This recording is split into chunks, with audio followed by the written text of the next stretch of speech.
السلام عليكم ورحمة الله وبركاته. إن الحمد لله نحمده ونستعينه ونستغفره ونتوب إليه ونستهديه ونعوذ بالله من شرور أنفسنا وسيئات أعمالنا.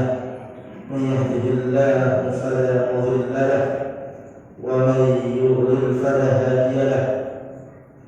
وأشهد أن لا إله إلا الله وحده لا شريك له وأشهد أن محمدا عبده ورسوله.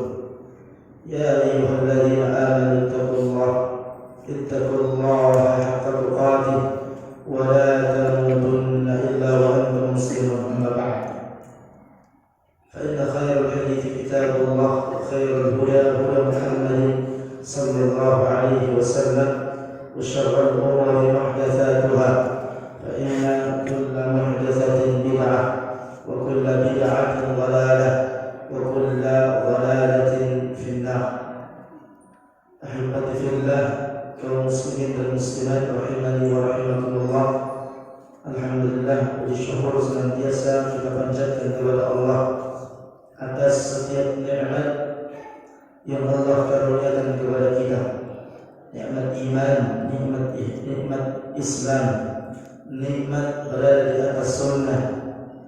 Satu nikmat yang juga tidak kalah penting, nikmat berukhuwah Islamiyah, dijauhkan oleh Allah Subhanahu wa taala dari perselisihan, dari perselisihan. Ini nikmat yang patut kita bersyukur dengannya, karena yang paling ditakutkan, yang paling ditakutkan oleh syaitan dan bala tentaranya terhadap orang-orang yang sudah baik ibadahnya, bukan mereka akan meninggalkan ibadahnya, tetapi satu sama lain akan dibuat perselisihan antara mereka, akan dibenturkan satu sama lain. Disebutkan dalam hadis riwayat Imam Muslim, inna syaitan qad yai'asu min an yu'badu al-musallun fi jaziratil Arab. Sesungguhnya setan-setan itu sudah putus asa, frustasi, menggoda orang-orang untuk tidak menyembah Allah di jazirah Arab. Syaitan frustasi kalau mengganggu, menggoda, mencoba kita untuk tidak berbuat tauhid, untuk tidak mentauhidkan Allah. Tauhid bagi kita harga mati, sehingga memalingkan seorang yang kokoh tauhidnya menjadi tidak bertauhid. Syaitan barangkali putus asa. Akan tetapi disebut oleh Rasulullah SAW, ketika syaitan putus asa membuat orang-orang tidak mentauhidkan Allah Subhanahu wa taala, mereka menjadikan satu penyakit dimasukkan ke dalam hati-hati mereka. Penyakit itu disebut dengan syahna. Penyakit itu disebut dengan syahna. Syahna artinya saling bermusuhan satu sama lain, saling benci satu sama lain, tidak mau menjalin hubungan ukhuwah Islamiyah dengan saudara sesama muslim lainnya. Nah, yang seperti ini yang seringkali menjadi penyakit di kalangan kita, yang menjadikan kita tidak salat lagi, menjadikan orang-orang yang harus akan ilmu untuk tidak menuntut ilmu. Ini termasuk sesuatu yang sulit bagi syaitan. Menjadikan mereka tidak beribadah sulit bagi syaitan, tapi menjadikan mereka bertengkar itu mudah bagi mereka. Maka bersyukur kita kepada Allah jika Allah masih memberikan kenikmatan berupa bisa berkumpul di salah satu tempat di rumah Allah untuk bermajlis ilmu, sekaligus menjalin hubungan ukhuwah dengan saudara-saudara muslim lainnya. Alhamdulillah, kita lanjutkan lagi pembahasan kita Al-Wajiz. Ini bab terakhir, sebenarnya bab tambahan yang saya tambahkan dari bab mandi sebelum kita masuk bab at-tayammum. Kemarin kita sampai di pembahasan beberapa hal-hal yang berkaitan dengan mandi janabah, dan itu belum selesai. Masih ada beberapa poin yang berkaitan tentang mandi ini akan kita selesaikan. Kemudian kita masuk ke dalam bab tayammum jika waktu masih memungkinkan. Poin berikutnya disebutkan la yajuzu al-ightisal 'uryanan amaman nas. Tidak boleh seorang itu mandi janabah. 'Uryanan artinya tidak berpakaian. 'Uryanan artinya memperlihatkan aurat di hadapan manusia. Ya, di sini mungkin tidak, tapi di beberapa tempat mungkin masih ada ya, daerah atau kampung yang kamar mandinya umum, campur, sehingga laki-laki dengan laki-laki lain biasa saja membuka auratnya. Ini termasuk perkara yang dilarang. Ya, tidak diperbolehkan mandi dengan menampakkan aurat yang tidak boleh ditampakkan kepada manusia. Ya, ini tidak boleh. Kecuali dia menutup auratnya di hadapan manusia, maka diperbolehkan, dan itu dilakukan oleh Rasulullah SAW. Seorang diperbolehkan mandi dalam keadaan telanjang sekalipun kalau tertutup dari manusia. Itu diperbolehkan. Sebagaimana ini dilakukan oleh Rasulullah SAW. Sebagaimana dalam hadis yang kita sebutkan kemarin, hadis Maimunah. Dalam bab mandi janabah kan ada dua hadis pokok. Sifat mandi janabah Rasulullah itu disebutkan dalam hadis Aisyah, yang kedua hadis Maimunah. Dalam hadis Maimunah ya, disebutkan kemarin kita sudah sampaikan. Kata Maimunah, wada'tu lin-nabi sallallahu alaihi wasallam ma'an lil-ghusli wa sadartuhu.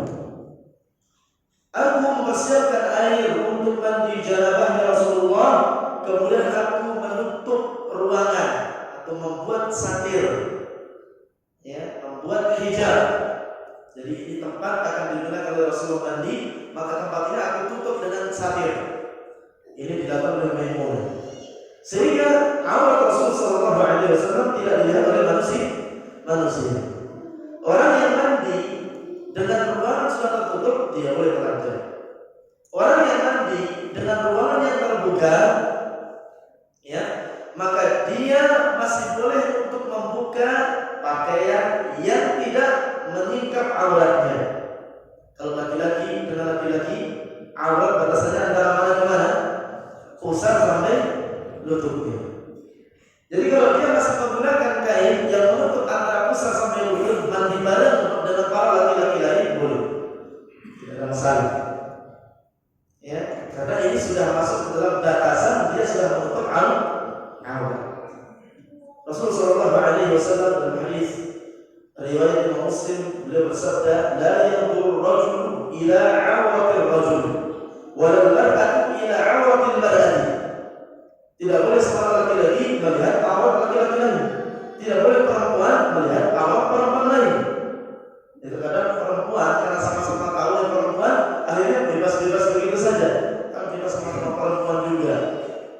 Perempuan pun punya batasan aurat, sebagaimana laki-laki punya batasan aurat. Ini para jemaah. Perempuan punya batasan aurat, laki-laki punya batasan aurat yang harus diperhatikan. Selama ini banyak orang yang gagal paham mana sih batasan-batasan yang harus diperhatikan. Wanita sendiri dalam bab batasan aurat itu ada 5 bentuk jenis batasan aurat loh. Ya, wanita sendiri dalam bab batasan aurat yang tidak boleh diperlihatkan itu ada 5 kategori. Banyak sekali. Yang pertama, aurat wanita dengan suaminya. Aurat wanita dengan suaminya, maka dalam hal ini bebas, ya, tidak ada batasan aurat yang harus dijaga, bebas sebebas-bebasnya. Antara suami melihat ke istri, antara istri melihat ke suami, gak ada yang harus ditutupi, ya, tanpa sehelai benang pun dihalalkan Allah. Itu dilakukan oleh Rasulullah SAW. Aisyah mengatakan, kuntu aghtasilu ana wa Rasulullah sallallahu alaihi wasallam min ina'in wahid. Aku pernah mandi bareng Nabi dengan satu ember yang sama. umumnya kalau seperti ini kondisinya, ya saling melihat awal. Ya, fayubadiru hatta aqulu da'ni da'ni wa killana junulan. Rasul sallallahu alaihi wasallam ya sampai beliau mempermainkan mendahului dalam mandi, aku pun berkata sisakan untukku. Kita berdua mandi karena kita berdua dalam keadaan junub. Artinya kalau antara suami dan istri bebas, tidak ada batasan aurat sama sekali. Yang kedua, antara perempuan dengan anaknya yang masih kecil, belum mumayyiz, belum bisa membedakan aurat itu apa, nggak tahu. Ya, yang kira-kira usia 5 tahun ke bawah, ya, masih kecil sekali, atau masih mungkin balita, bayi sekali, sehingga anak seperti ini nggak tahu ini aurat ini apa, nggak tahu sama sekali. Nah, seperti ini antara ibu dengan anak kandung yang masih kecil, ya, maka dia boleh memperlihatkan aurat seluruh tubuhnya, tidak ada batasan juga, tidak ada batasan. Yang ketiga, perempuan dengan sesama perempuan, perempuan dengan sesama perempuan, perempuan dewasa dengan ibunya, ibu-ibu dengan anak perempuan dewasa, kan perempuan ke perempuan, perempuan ke bibinya, perempuan ke sepupu, ke keponakan perempuannya, perempuan ke perempuan lain. Maka batasan aurat mereka adalah dari mulai pusar sampai lutut, dikiaskan antara laki-laki dengan laki-laki lain. Nah, itu harus perhatikan. Jadi jangan katakan masa sama ibu saya sendiri kok, nggak apa-apa lah, gil-gilan begitu ya, nggak boleh. Harus tertutup dari pusar sampai lututnya. Antara dia dengan teman dekatnya, teman dekat banget, malam udah bareng terus, ya teman dekat teman juga, tetap ada batasan aurat yang harus terjaga. Itu perempuan kepada perempuan lain. Yang keberapa sekarang? Keempat, perempuan kepada laki-laki yang mahram. Perempuan kepada laki-laki yang mahram disebutkan secara rinci oleh Allah dalam Al-Quran surat An-Nur ayat 31. Kalau tidak salah ya, surat An-Nur ayat 31 itu disebutkan. Ya, siapa saja? Ada 7 sebenarnya. 1 sudah kita sebutkan, 1 suami. Kalau suami sudah ada pembahasan sendiri. 6 sisanya bapak kandung dan yang berurutan ke atas. Berarti bapak kakek kandung. Ini yang mahram 1. Yang kedua, anak dan keturunannya, anak cucu laki-laki. Yang kedua. Yang ketiga, saudara kandung, baik kakak maupun adik laki-laki. Yang keempat, anak bawaan suami. Berarti apa? Anak tiri. Dia nikah dengan laki-laki ini ternyata sebabnya anak laki-laki. Maka ini mahram. Jadi kalau perempuan nikah dengan laki-laki udah punya anak, anaknya kan statusnya anak tiri kalau bahasa kita. Ini mahram statusnya. Kemudian satu lagi, adik kakak orang tua kita kandung yang laki-laki. Apa sebutannya? Paman. Dari jalur bapak. Yang kedua, paman dari jalur ibu. Sudah ada berapa? Sudah 5, sudah 1 disatukan paman. Kemudian yang berikutnya, keponakan, anak kandung laki-laki dari saudara kandung dia sendiri. Perempuan ini punya kakak adik, sudah punya anak laki-laki, keponakan. 6 kategori ini mahramnya. Nah, untuk mahram ini maka dia boleh memperlihatkan aurat yang mana? Ada 2 pendapat para ulama. Pendapat pertama, yang boleh diperlihatkan adalah tempat-tempat wanita biasa meletakkan perhiasannya. Gelang, berarti pergelangan ini boleh dilihatkan. Kalung, tapi leher ke atas boleh diperlihatkan. Anting gelang kaki ke bawah diperbolehkan, betis ke bawah. Sebagian lagi menyebut dengan bahasa yang mudah, yang boleh diperlihatkan kepada laki-laki mahram adalah anggota wudunya. Anggota wudu, wajah sampai atas, ya, siku sampai ujung jari, ya, kemudian betis sampai ujung kaki. Ini boleh diperlihatkan kepada laki-laki mahram yang tadi kita sebutkan. Yang terakhir, perempuan aurat kepada laki-laki yang bukan mahramnya selain yang tadi. Ya, maka ini disebut oleh Rasulullah dalam hadis Aisyah ketika Asma putrinya Abu Bakar berpapasan dengan Rasulullah. Asma ini kata Allah menggunakan baju yang transparan, tipis tadi. Ketika Rasulullah melihat, Rasulullah langsung mengalihkan wajah. Nah, ini fikih ketika melihat aurat. Jangan ketika melihat malah tambah di menonton ini. Rasulullah melihat Asma menggunakan baju tipis transparan, lalu Rasul mengalihkan wajahnya. Ini fitnah wanita. Bukan justru mengambil kesempatan. Mantap ini, sih. Jangan berubah posisi. Rasul mengalihkan wajah. Ya, begitu mengalihkan wajah, Rasul menegur Asma, ya Asma, bila balaghatil mar'atul mahidha. Apabila perempuan itu sudah masuk usia balik, maka tidak boleh menampakkan kepada laki-laki yang bukan mahram kecuali ini dan ini. Dua yang disebut Rasulullah. Kecuali ini yang pertama yang ditunjuk Rasulullah wajah. Kecuali ini dan ini, yaitu telapak tangan. Al-Imam Al-Qurtubi dan juga Al-Imam Zakaria Al-Ansari rahimahullah menyebut telapak tangan masuk ke dalamnya punggung telapak tangan. Ya. Jadi telapak tangan masuk juga punggung telapak tangan. Jadi mulai dari bahasa Arab yang disebut dengan ku'un.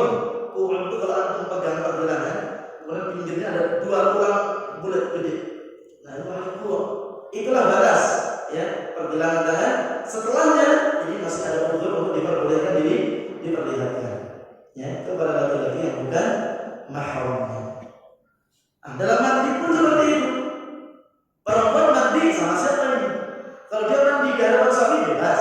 Kalau dia mandi di hadapan sesama perempuan ada batasan aurat. Sebagaimana kita laki-laki mandi di belakang laki-laki yang lain juga ada batasan aurat yang harus diperhatikan. Makanya tidak boleh mandi dalam keadaan telanjang kecuali kondisinya betul-betul aman. Tidak terlihat oleh siapa. Kenapa?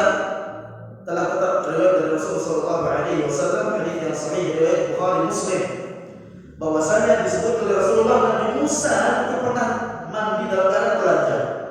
Begitulah Nabi Ayub alaihissalam, beliau mandi dalam keadaan telanjang, tapi mereka berdua mandi dalam keadaan kondisinya aman, tidak terlihat oleh siapapun juga, walau di tempat yang terbuka. Ya, walau di tempat yang terbuka. Ini barakallahu dari Allah Subhanahu wa ta'ala. Kemudian yang berikutnya beberapa hal yang berkaitan tentang mandi. Man ahdatha athna al-ghusl. Siapa yang hadath di tengah-tengah proses mandi. Ya, lagi mandi, di tengah proses mandi dia kencing. Di tengah proses mandi dia berak. Di tengah proses mandi ternyata kan kentut misalnya. Ya, di tengah proses mandi ternyata berhadath. Disebutkan al-junub idza ahdatha qabla an yutimma ghuslahu fa innahu yutimmuhu wa la yu'id. Kalau seandainya seperti itu, seorang ketika mandi junub sedang proses mandi kemudian berhadath kecil, maka hendaknya dia melanjutkan mandinya, tidak mengulang lagi dari awal. Jadi kalau lagi mandi, lagi sampai pertengahan proses mandi, yang teori sudah kita sebutkan di beberapa pertemuan yang sebelumnya, kemudian kedua kita buang air kecil. Di tengah-tengah proses itu buang air kecil, maka tidak perlu ulang dari start awal juga, tapi melanjutkan proses berikutnya. Di tengah-tengah proses mandi junub janabah, ternyata kita kebetulan buang air besar, maka buang air besar, setelahnya lanjutkan lagi proses mandinya, tidak mengulang dari awal. Karena ada satu kaidah yang disebutkan annal hadath la yunafil ghusl, bahwasanya hadath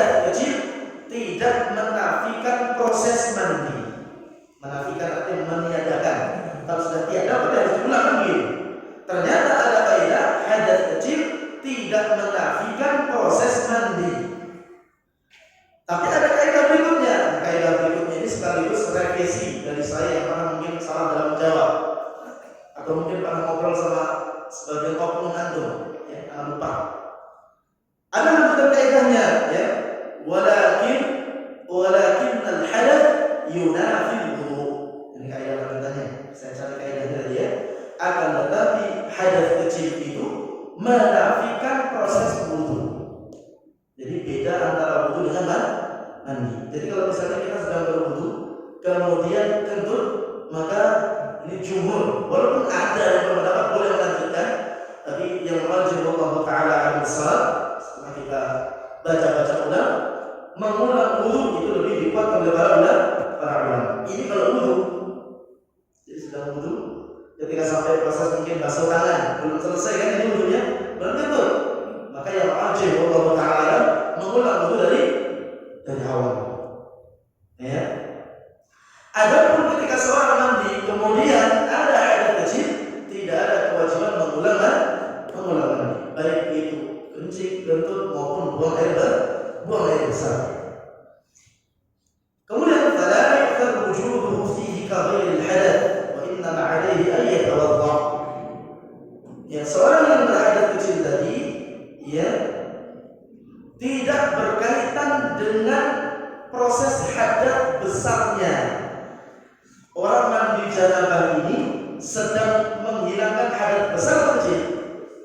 Besar. Mandi itu kan, ya, proses bersuci dari hadath besar. Ketika seorang sedang proses mandi, yaitu mensucikan dari hadath besar, kalau ada hadath kecil masuk tidak mempengaruhinya. Artinya proses mandi tetap lanjut untuk mensucikan diri dari hadath besarnya. Terus apa yang dilakukan? Begitu nanti selesai atau nanti mau sholat, dia harus berwudu. Nah, berwudu inilah yang kemudian, ya, sebagai tindak lanjut dari hadath kecil ketika tadi sedang mandi janabah. Jadi ini dua hal yang berbeda walau kejadiannya di tempat yang sama. Ya, bisa dipahami maksudnya. Artinya mandi junubnya tetap lanjut karena itu proses menghilangkan hadath besar. Sementara dia baru saja hadath besar atau kecil ketika proses tadi? Kecil. Atau buang air kecil, buang air besar, hadath kecil. Ya, hadath kecil. Termasuk menyentuh kemaluan. Hadath kecil. Yang menyebabkan seorang harus mandi wudu sebenarnya kalau tadi hadath ini. Wudu saja. Maka ketika dia sedang mandi janabah, biarkan proses mandi janabah yang menghilangkan hadath besar selesai dulu. Apakah perkara nanti dia mau langsung wudu atau dia boleh memilih nanti ketika mau sholat saja dia wudu? Nah, itulah yang menghilangkan hadath kecilnya. Makanya ketika tadi ketika jumhur mayoritas dalam bab wudu, mereka tidak membolehkan hal yang sama.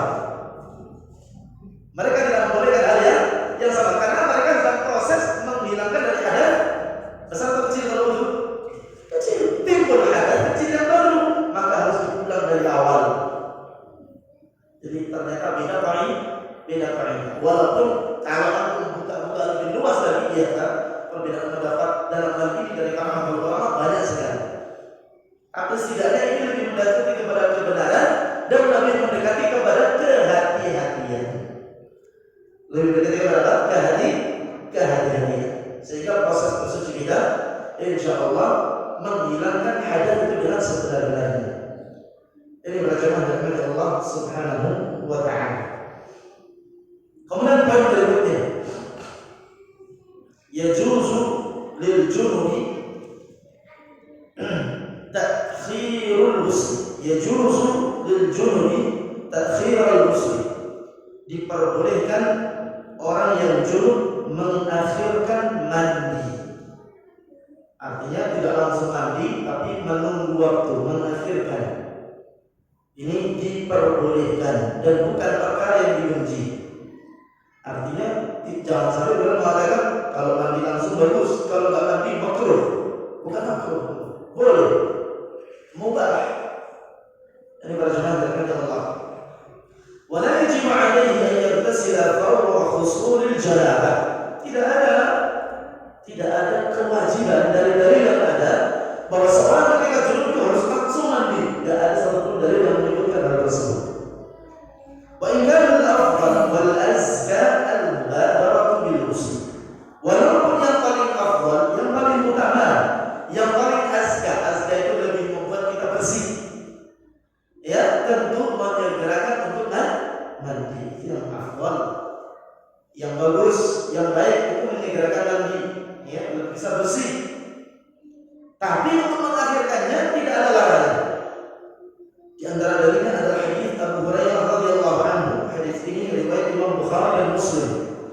Abu Hurairah berkata, "Anna an-nabiyya sallallahu alaihi wasallam balagani fi ba'd turuqil Madinah." Suatu hari aku sedang jalan di sebagian jalan di suatu jalan di kota Madinah. Tiba-tiba di jalan ini aku ketemu Rasulullah di tengah jalan. Apa yang terjadi? Fanfanasa minhu fadhahaba faghtasala thumma sya'a. Begitu ketemu Rasulullah jalan kemudian Abu Hurairah ini pamit pulang, yang berbelakang pulang, kemudian mandi, kemudian datang lagi menemui Rasulullah tadi. Jadi ketemu Rasulullah ini ternyata beliau masih dalam keadaan apa? Junub. Abu Hurairah sedang jalan di kota Madinah, ketemu Rasulullah di tengah jalan. Karena beliau gak nyaman ketemu Rasulullah dalam keadaan junub, beliau pulang mandi baru datang lagi. Rasulullah berkata, "Aina kunta ya Abu Hurairah?" Kamu barusan kemana wahai Abu Hurairah? Baru datang, baru ketemu, tiba-tiba mau pulang. Dan itu bukan merupakan kebiasaan Abu Hurairah. Makanya Rasulullah juga curiga, kenapa pulang? Karena kebiasaan Abu Hurairah itu kalau sudah ketemu Rasulullah, ngikut kemana Rasulullah pergi. Orang yang paling banyak menempuh perjalanan yang diikuti oleh Rasulullah Abu Hurairah. Walaupun keislaman beliau bukan dari awal, tapi setelah masuk Islam, umur beliau gunakan untuk menimba ilmu dari Rasulullah. Rasulullah pun diikuti. Sehingga wajar ketika hadis yang paling banyak itu diriwayatkan oleh Abu Hurairah 5.000 lebih. Yang lain tidak ada yang nyampe ke 4.000. 3.000 sekian itu Ibnu Umar, ya, Ibnu Abbas, Aisyah. Yang di atas 5.000 hanya Abu Hurairah satu orang saja. Karena memang usia beliau, kapan ketemu Rasulullah ngikut. Ya. Nah ini belum kebiasaan, ini baru ketemu malah pulang. Ketika Abu Hurairah datang ditanyakan, dari mana kamu wahai Abu Hurairah? Abu Hurairah menjawab, kuntu junuban fakarihtu an ujalisaka wa ana ala ghairi taharah. Aku tadi wahai Rasulullah dalam keadaan masih junub. Aku gak mau bermajlis ilmu dengan engkau dalam keadaan junub. Ya, aku gak mau bermajlis ilmu dengan engkau sementara aku belum dalam keadaan suci. Penghormatan kepada ilmu dan orang yang mengajarkan ilmu. Ya, bertemu dalam keadaan masih junub gak mau beliau. Maka Nabi berkata, subhanallah, ya, innal muslima la yanjus. Maha suci Allah, sesungguhnya seorang muslim tubuhnya tidak najis. Rasul mengingatkan, boleh-boleh saja kamu mau bermajlis dengan aku, mau duduk-duduk denganku, engkau dalam keadaan junub gak apa-apa. Engkau muslim dan muslim itu tubuhnya tidak najis, kata Rasulullah sallallahu alaihi wasallam. Tapi sekali lagi, min babil karena adab yang luar biasa yang diamalkan oleh Abu Hurairah, beliau tidak ingin berjumpa dengan Rasulullah yang memberikan ilmu sekaligus penghormatan kepada ilmu yang akan beliau sampaikan dalam keadaan belum mensucikan dirinya. Dan yang berikutnya, ya, dari Anas bin Malik, ya, sanad sahih riwayat Bukhari Muslim juga. Kata Anas bin Malik, anna Nabi sallallahu alaihi wasallam kana yaqufu ala nisaihi fi lailatin wahidah wa lahu yawma idin 9 niswatin. Pernah Rasul sallallahu alaihi wasallam itu menggilir istri dalam satu malam yang berjumlah 9 istri. Satu malam. Ya, dan yang kemarin kita sebutkan Nabi mandi satu kali. Ya, sebagian orang disebutkan Nabi mandi setiap kali, ya, ke rumah istri berikutnya, setiap kali ke rumah istri berikutnya. Maka lama ini diperbolehkan. Mana yang mudah saja. Ya, mau langsung mandi atau mengakhirkan waktu mandinya. Ya,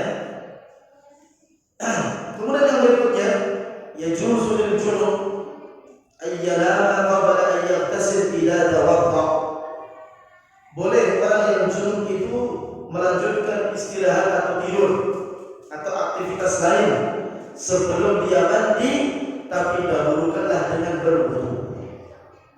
Ya, dahulukan dengan berwudu. Aisyah radhiyallahu anha berkata dalam hadis yang diriwayatkan oleh Imam Bukhari dan Muslim sanadnya sahih, kana Rasulullah idza arada an yanama wa huwa junubun ghasala farjahu wa tawadda wudu'ahu lis-shalah. Kebiasaan Rasulullah kalau beliau ingin istirahat tidur, sementara beliau masih dalam keadaan junub, beliau mencuci kemaluannya kemudian berwudu persis caranya seperti ketika beliau berwudu untuk salatnya. Ini boleh. Sehingga para ulama ketika menyebutkan hadis ini, mereka mengambil pelajaran. Kalau tidur dibolehkan dalam keadaan junub dengan catatan disunnahkan berwudu dulu, maka aktivitas yang lain pun demikian. Ya, boleh seorang misalnya mau pergi ke pasar masih junub, tidak apa-apa. Ya, orang mau kerja ke kantor belum sempat mandi junub, boleh juga, tidak ada masalah. Orang mau aktivitas apapun boleh. Yang sifatnya aktivitas duniawi seperti tidur, makan, pergi kantor, belanja, ke ladang. Yang perempuan mungkin mau nyuci, mau jemur, mau potong kuku, mau pangkas rambut, ini boleh. Mau ke salon, boleh. Mau berkunjung ke rumah temannya, silakan. Mau makan-makan di luar, tidak ada masalah.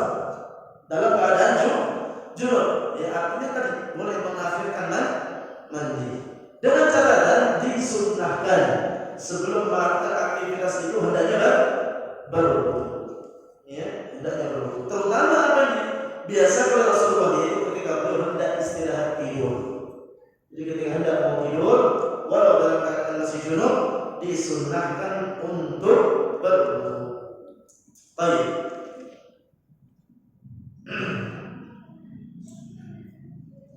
Disebutkan juga oleh Abdullah bin Qais, atau riwayat tadi ya. Ini riwayat Imam Muslim, sanadnya sahih. Beliau bertanya kepada Aisyah, "Kaifa kana yasna'u an-nabiy sallallahu alaihi wasallam fil janabah? Akana yaghtasilu qabla an yanam am yanamu qabla an yaghtasil?" Bagaimana sih kebiasaan Rasulullah itu? Ya kan suaminya Rasulullah. Kalau beliau junub itu gimana sih kebiasaannya? Apakah beliau mandi dulu baru tidur atau tidur dulu baru mandi? Faqalat, Aisyah menjawab, kullu dzalika qad kana yaf'al. Kedua hal itu Nabi pernah melakukannya semua. Nabi pernah tidur dulu baru mandi nantinya. Nabi pernah mandi dulu kemudian baru tidur. Pernah dua-duanya. Ya. Aisyah mengatakan, rubbama tasala qadaman wa rubbama tawadda'a fana. Terkadang beliau mandi kemudian tidur, terkadang beliau wudu kemudian, terkadang beliau mandi baru tidur, terkadang beliau berwudu langsung tidur. Baru mandi nanti setelah bangun tidur. Maka dia berkata, ya Abdullah bin Qais yang bertanya tadi, alhamdulillah. Alhamdulillah. Ternyata boleh. Alhamdulillah alladzi ja'ala fil amri sa'adan. Saya bersyukur kepada Allah, ternyata perkara dalam hal ini Allah meluaskan. Yang ini boleh, yang ini boleh, yang ini boleh. Yang persoalan dari Allah Subhanahu wa ta'ala. Makanya Umar, beliau sendiri juga pernah langsung ketemu Rasul dan bertanya, "Wahai Rasulullah, saya baru junub, boleh nggak saya tidur?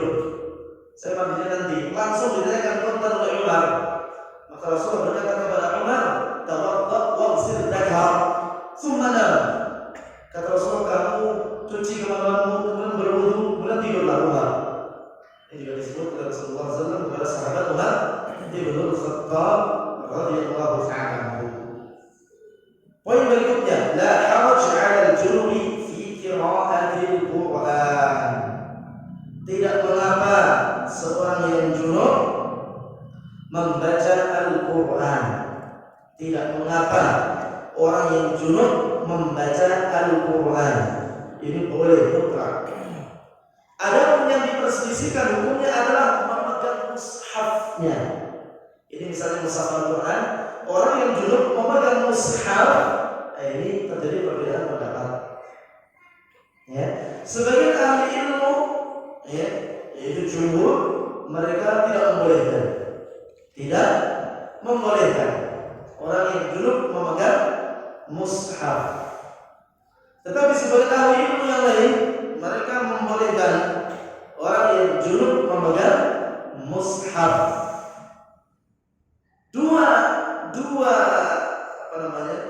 kelompok ulama ini terjadi perbedaan pendapat dari mereka disebabkan karena satu dalil yang sama.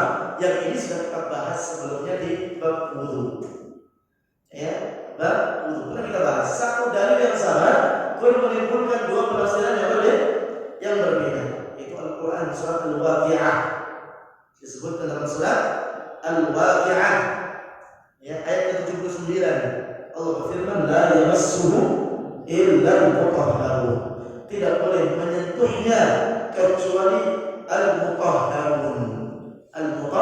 Al-mutahharun, orang-orang yang suci. Tidak boleh menyentuhnya kecuali orang-orang yang suci.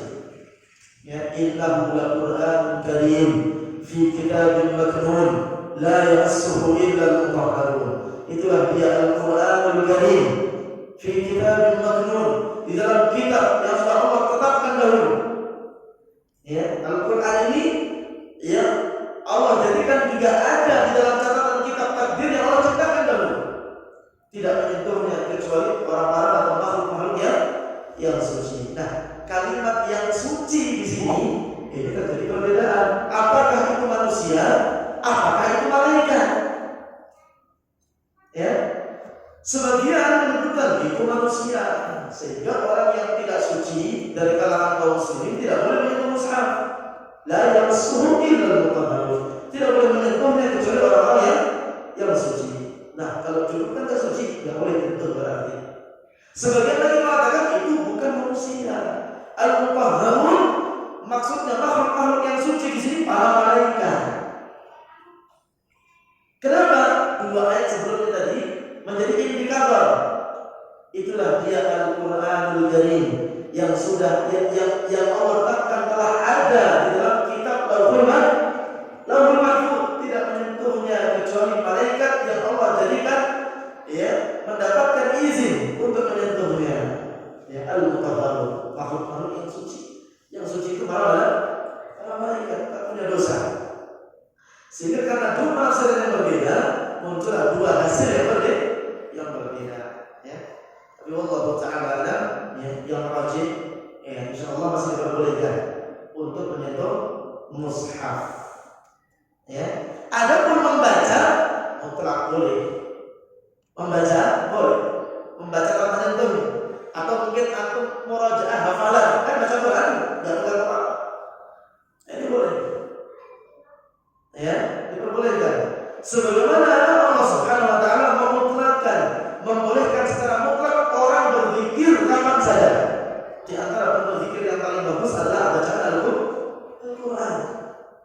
Ya, adalah bacaan Al-Qur'an. Makanya Ibnu Abbas radhiyallahu taala anhu sebagaimana disebutkan oleh Imam Al-Bukhari dalam kitab Sahih Bukhari, Imam Bukhari mengatakan walam yara Ibnu Abbas bil qira'ati lil junubi ba'sa.